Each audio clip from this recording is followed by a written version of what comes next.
বৰবৰী গাঁও পঞ্চায়তৰ যিজন অজিত আলী আছে সেক্ৰেটাৰী তেওঁক আমাৰ জিপিৰ পৰা আঁতৰাব লাগে। তেওঁ বহুত দুৰ্নীতি কৰিছে আৰু বহুবাৰ জেলো খাটিছে। আমাৰ বৰবৰী জিপিৰ পৰাও জেল খাটিছিলে। আমি ভাবিছিলোঁ যে তেওঁক আমাৰ জিপিৰ পৰা আঁতৰাব লাগে, আঁতৰাইছে।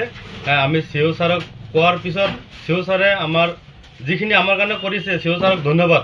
অভিযোগ দিয়াৰ লগে লগে তেওঁক আমাৰ জিপিৰ পৰা আঁতৰাই দিছে। ধন্যবাদ চিও ছাৰক।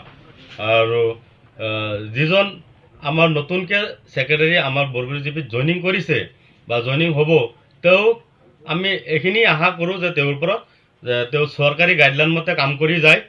আৰু আমাৰ BDO মেমে আমাৰ কাৰণে বহুত চেষ্টা কৰিছে যে BDO মেমে আমাৰ অজিত আলীক সচিবক আমাৰ বৰবৰী জিপিৰ পৰা আঁতৰাবৰ কাৰণে বহুত চেষ্টা কৰিছে। আৰু BDO মেমক অভিযোগ দিয়াৰ লগে লগে আমি এইটোৱে পাইছিলোঁ BDO মেমৰ পৰা, যাতে আমি 9জন মেম্বাৰে সঠিক মতে উচিত মতে আমি ৱাৰ্ডৰ কাৰণে যিখিনি আহিব লাগে হেৰি আছিলে অনুদান আছিলে, সেইখিনি আমি যাতে ৱাৰ্ডত দিব পাৰোঁ, তেনেকৈ তেওঁ ব্যৱস্থা এটা কৰিছিল। কিন্তু হোৱা নাছিলে আমাৰ সচিবৰ কাৰণে।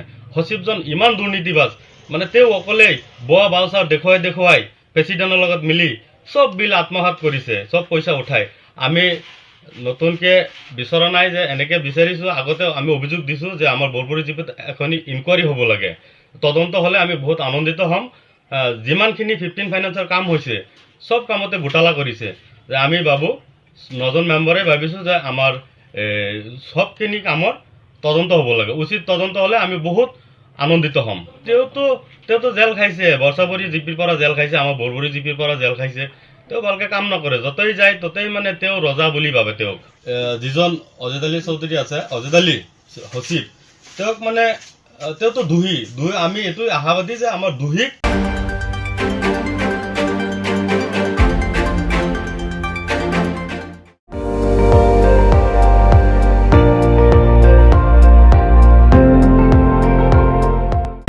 আপুনি চাই আছে ND24, সৰ্বশ্ৰেষ্ঠ নহয় সৰ্বোত্তমৰ দৌৰ।